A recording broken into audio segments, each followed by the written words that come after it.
भगवान जगन्नाथ आखिर कौन है वो? एक ऐसे देवता जिनकी मूरत लकड़ी की है, जिनकी पूजा सदियों से होती आ रही है और जिनकी कहानी आप कह सकते हैं कि पुरानी कथाओं और आज के जमाने के रहस्यों से मिलकर बनी है।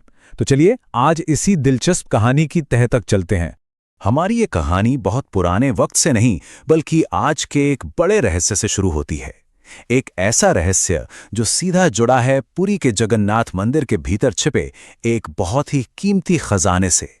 46 साल, जी हां, लगभग आधी सदी। इतने सालों तक मंदिर का जो अंदरूनी खजाना है, जिसे रत्न भंडार भी कहते हैं, वो दुनिया की नजरों से एकदम दूर एक राज बनकर बंद रहा। तो सोचिए, जब आखिरकार रत्न भंडार को खोलने की बारी आई तो हुआ क्या? एक पूरा ड्रामा ही हो गया। डुप्लीकेट चाबियां पता नहीं कैसे काम ही नहीं कर रही थीं।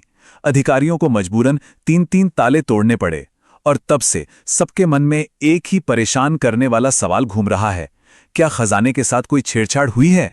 पर देखिए, ये खजाना सिर्फ सोना, चांदी या हीरे जवाहरात नहीं है। इसकी असली कीमत समझने के लिए हमें उस देवता को समझना होगा जिनसे ये जुड़ा है।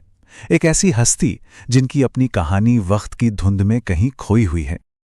अब हम उस कहानी की तरफ बढ़ते हैं जो बताती है कि भगवान जगन्नाथ और उनके भाई बहन का रूप इतना अनोखा और कुछ हद तक अधूरा सा क्यों लगता है।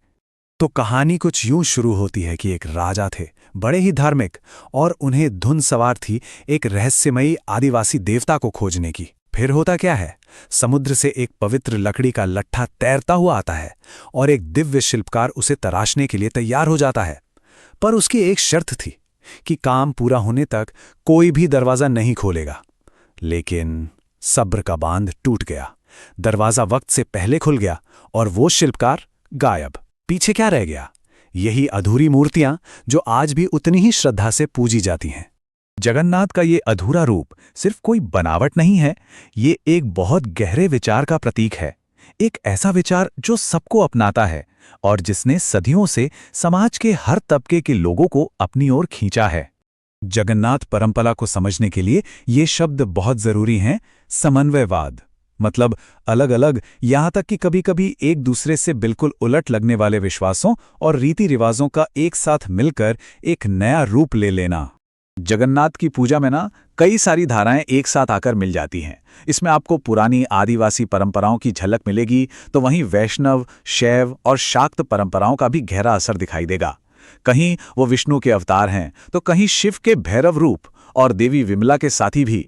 और ये एकता सबसे ज्यादा कहाँ दिखती है? महाप्रसाद में। मंदिर का वो पवित्र भोजन जिसे हर कोई, चाहे वो किसी भी जाति या ओहदे का हो, एक साथ मिलकर खाता है। समाज की सारी दीवारों को तोड़ने वाला एक बहुत ही शक्तिशाली प्रतीक है ये। कांची अभियान जैसी कथाएं हमें भगवान और भक्त के बीच के गहरे रिश्ते को दिखाती हैं। सोचिए, एक ऐसी कहानी जहां भगवान खुद अपने भक्त राजा के अपमान का बदला लेने के लिए युद्ध के मैदान में उतर आते हैं। ये साबित करता है कि सच्ची सेवा किसी भी शाही पद से कहीं ज्यादा बड़ी है। ये जो अटूट आस्था है इसे सदियों के मुश्किल दौर से गुजरना पड़ा है और इन्हीं संघर्षों ने आज की इस विरासत को बनाया है। जगन्नाथ के प्रति लोगों की आस्था कितनी मजबूत है, इसका अंदाजा इस बात से लगाया जा सकता है कि भक्तों ने बाहरी आक्रमणकारियों से मूर्तियों को बचाने के लिए 22 से भी ज्यादा बार अपनी जान की बाजी लगा दी। उन्होंने अपने प्यारे भगवान को गुफाओं में, गुप्त जगहों पर छिपाया ताकि आस्था की ये लौ कभी बुझने ना पाए। और यहीं आकर जगन्नाथ की कहानी आज एक अनोखे मोड़ पर पहुंचती है। एक तरफ दिव्य कारीगरों और चमत्कारों की कथाएं हैं, तो दूसरी तरफ सरकारी कमेटियां और एडमिनिस्ट्रेशन।